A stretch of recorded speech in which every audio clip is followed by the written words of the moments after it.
Assalamualaikum warahmatullahi wabarakatuh. Perkenalkan, saya Nur Sabila selaku moderator yang akan memandu jalannya presentasi pada hari ini. Sebelum itu, saya ucapkan terima kasih kepada Ibu Maya Mustika Kartikasari selaku dosen pengampu mata kuliah Kebijakan Nasional. Berikut anggota kelompoknya. Yang pertama ada Erika Jasmine Prayitno dengan NIM akhir 016, Saskia Fitri Afida dengan NIM akhir 019, Shirley Diva Cantika dengan NIM akhir 029, Nur Sabila dengan NIM akhir 031, Asrofatul Ainia dengan NIM akhir 045. Pada kesempatan kali ini, kelompok kami akan mempresentasikan materi terkait monitoring dalam kebijakan. Tanpa berlama-lama, saya persilahkan kepada pemateri untuk menyampaikan materi presentasinya.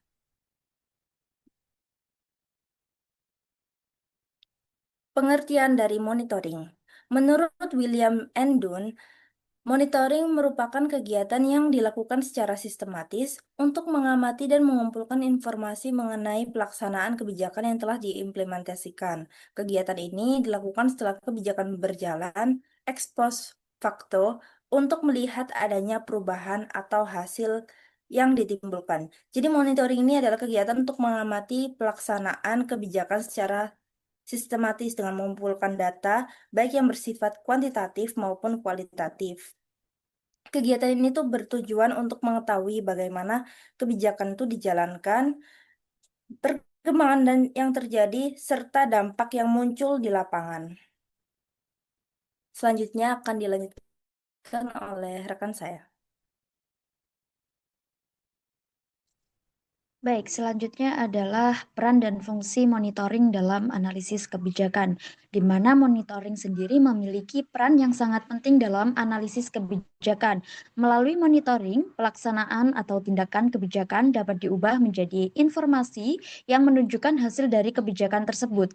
Selain itu, monitoring juga membantu kita memahami situasi masalah yang terjadi di lapangan, karena seringkali masalah dalam kebijakan saling berkaitan satu sama lain. Dengan adanya monitoring, kita bisa merumuskan masalah kebijakan secara lebih tepat, sehingga kebijakan yang diambil bisa lebih efektif.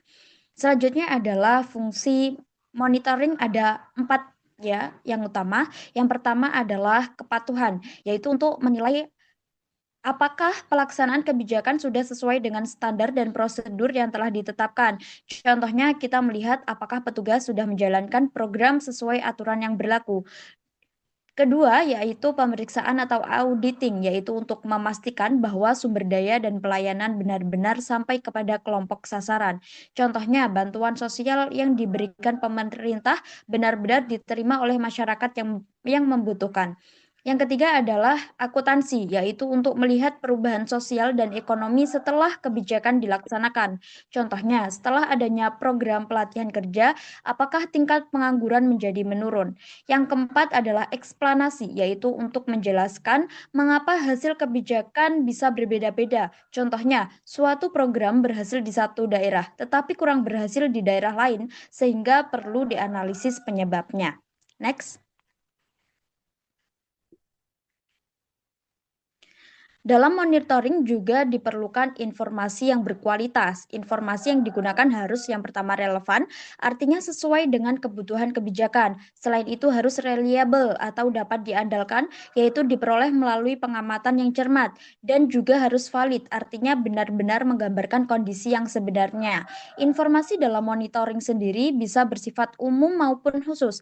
Informasi umum misalnya berkaitan dengan kondisi ekonomi atau kependudukan. Sedangkan informasi khusus berkaitan dengan wilayah tertentu atau kelompok masyarakat tertentu. Untuk memperoleh informasi tersebut biasanya digunakan berbagai sumber seperti arsip, instansi, buku, artikel, dan laporan penelitian. Namun, jika data tersebut tidak tersedia, maka monitoring dapat dilakukan secara langsung melalui kuesioner, wawancara, dan observasi lapangan. Dengan demikian, kualitas informasi sangat menentukan keberhasilan monitoring dalam menganalisis kebijakan. Selanjutnya akan dijelaskan oleh rekan saya.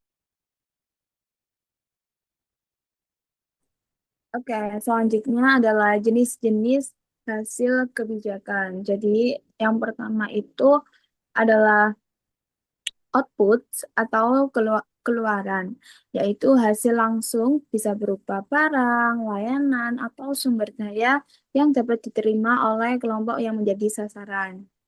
Nah, contohnya nih, ketika pemerintah tuh membuat kebijakan pendidikan gratis, maka outputnya itu seperti buku yang dibagikan atau gedung sekolah yang dibangun. Nah, ini harus diterima langsung oleh kelompok sasarannya. Yang kedua ada impact atau dampak, yaitu perubahan nyata pada tingkah laku atau sikap yang dihasilkan oleh adanya keluaran kebijakan tersebut. Contohnya tuh kayak tadi kan dari kebijakan tadi outputnya kan sudah membangun gedung, kemudian distribusi buku. Nah, dampaknya tuh apa sih? Apakah peningkatan angka literasi masyarakat itu naik atau turun? Kemudian perilakunya gimana? Fokusnya adalah pada perubahan atau hasil jangka panjang yang dirasakan oleh masyarakat. Jadi alur transformasi kebijakan itu bisa pertama itu dari input, kemudian proses kebijakan, kemudian output dan impact. Selanjutnya akan dijelaskan oleh rekan saya. Selanjutnya adalah tujuan dari monitoring. Yang pertama, menjaga agar kebijakan yang sedang diimplementasikan sesuai dengan tujuan dan sasarannya. Yang kedua, dapat menentukan kesalahan sedini mungkin sehingga mengurangi risiko yang lebih besar. Yang ketiga, melakukan tindakan modifikasi terhadap kebijakan apabila hasil monitoring mengharuskan untuk itu. Selanjutnya,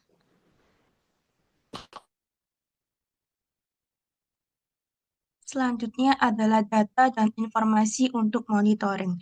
Monitoring membutuhkan data dan informasi sebagai bahan untuk melakukan penilaian terhadap proses implementasi kebijakan. Data dan informasi bisa didapatkan melalui 6 metode. Yang pertama adalah metode dokumentasi, yaitu dari berbagai laporan kegiatan seperti laporan tahunan, semesteran, atau bulanan. Yang kedua adalah metode survei, yaitu seperangkat instrumen pertanyaan disiapkan sebelum melakukan survei. Tujuannya menjaring data dari stakeholders, terutama kelompok sasaran. Yang ketiga ada metode observasi lapangan. Pengamatan data empiris di lapangan dan bertujuan untuk lebih meyakinkan dalam membuat penilaian tentang proses dari kebijakan. Yang keempat ada metode wawancara pada stakeholders. Metode wawancara yang menanyakan berbagai aspek yang berhubungan dengan implementasi kebijakan perlu dipersiapkan. Yang kelima ada metode campuran. Misalnya antara metode dokumentasi dan metode survei atau metode survei dan observasi. Yang keenam ada Focus Group Discord atau FGD. Melakukan pertemuan dan diskusi dengan para stakeholders yang bervariasi. Dengan cara demikian, maka berbagai informasi yang lebih valid akan dapat diperoleh melalui cara cek data dan informasi dari beberapa sumber. Selanjutnya akan dijelaskan teman saya.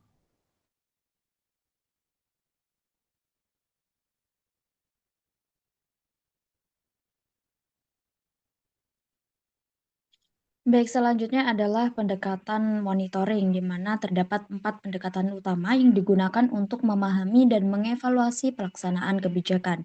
Yang pertama ada akuntansi sistem sosial, di mana pendekatan untuk mengetahui perubahan kondisi sosial secara objektif dan subjektif dari waktu ke waktu.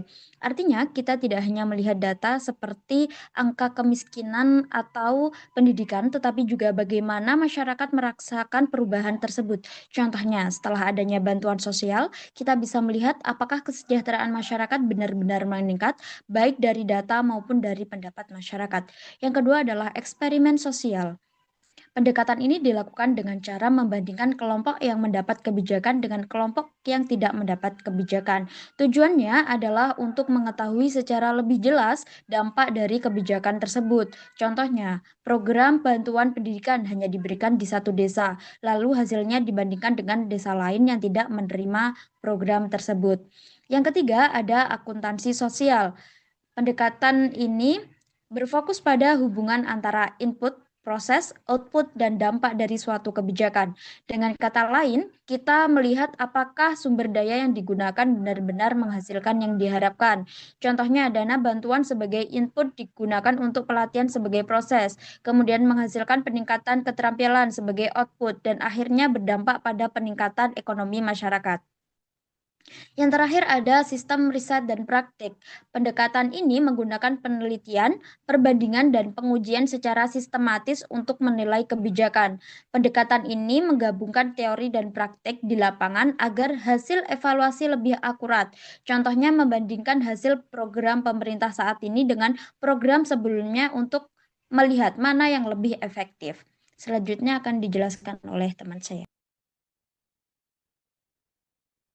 Oke, kemudian ada dua istilah utama pendekatan dalam monitoring kebijakan. Yang pertama ada berdasarkan jenis pengendalian atau kontrol. Bagaimana kita mengontrol variabel masukan dan proses kebijakan.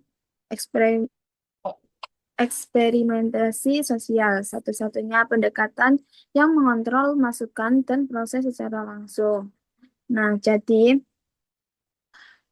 dari sisi pengendalian dalam monitoring itu kita harus tahu apakah hasil yang muncul ini benar-benar karena kebijakan yang kita buat atau karena faktor dari luar. Kemudian eksperimentasi sosial itu yang paling ketat karena dia itu mengontrol variabel secara langsung, sementara pendekatan lain lebih bersifat membandingkan antara hasil kebijakan dengan faktor gangguan dari luar. Kemudian yang kedua adalah berdasarkan jenis informasi yang dibutuhkan. Nah, bagaimana data dikumpulkan dan digunakan? Yang pertama ada informasi baru, yaitu membutuhkan penggalian data sekitar di lapangan, misalnya dengan eksperimentasi sosial atau dengan auditing sosial. Kemudian informasi yang tersedia atau existing data dengan memanfaatkan data yang sudah ada tanpa perlu menggali data baru, contohnya seperti akuntansi sistem sosial dan sintesis riset praktik. Oke, kemudian akan dijelaskan oleh rekan saya.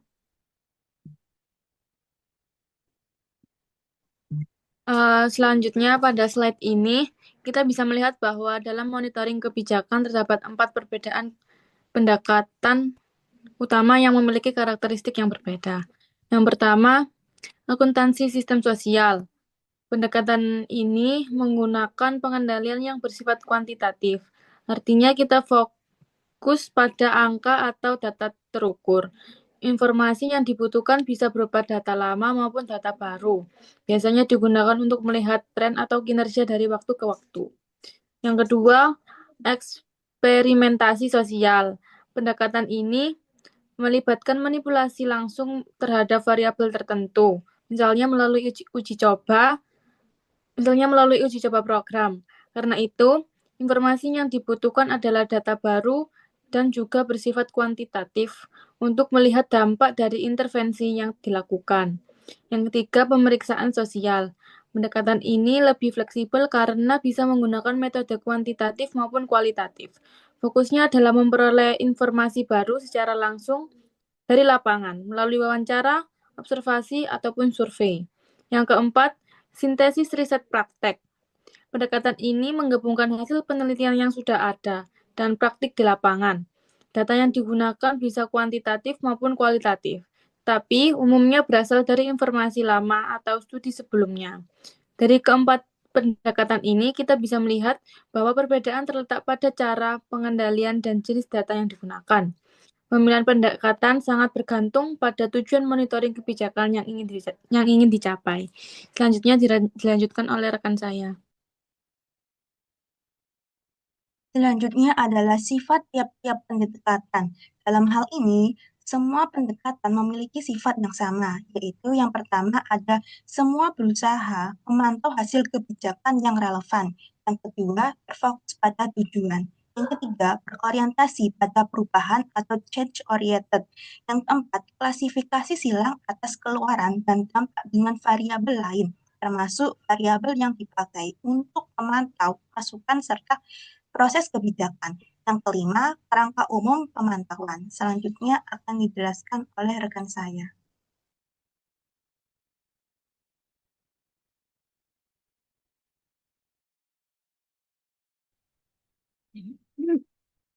Yang pertama ada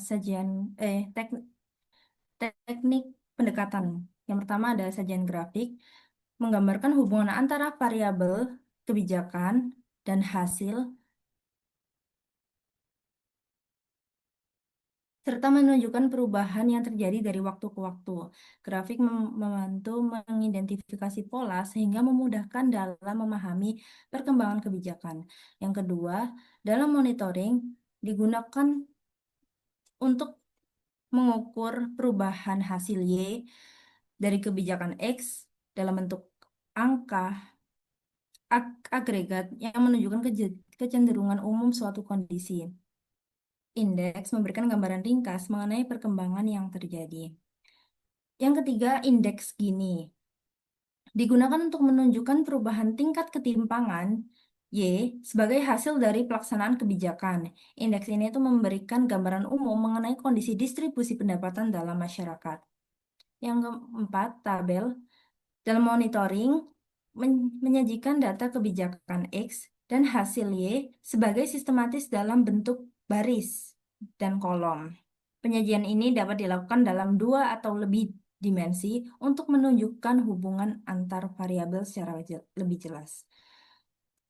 Yang kelima, analisis waktu berkala terinterupsi digunakan untuk melihat perubahan hasil Y sebelum dan sesudah kebijakan X diterapkan dalam suatu rangkaian waktu. Kebijakan menjadi titik interupsi dalam pola data. Yang keenam, analisis berkala terkontrol.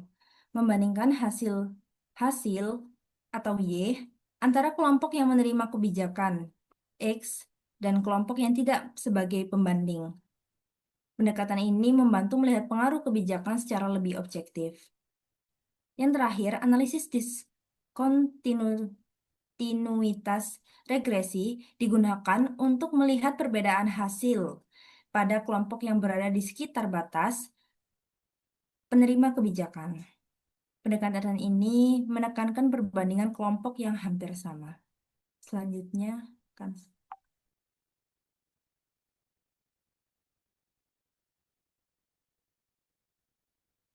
Demikian pemaparan materi yang telah disampaikan oleh kelompok kami terkait monitoring dalam kebijakan.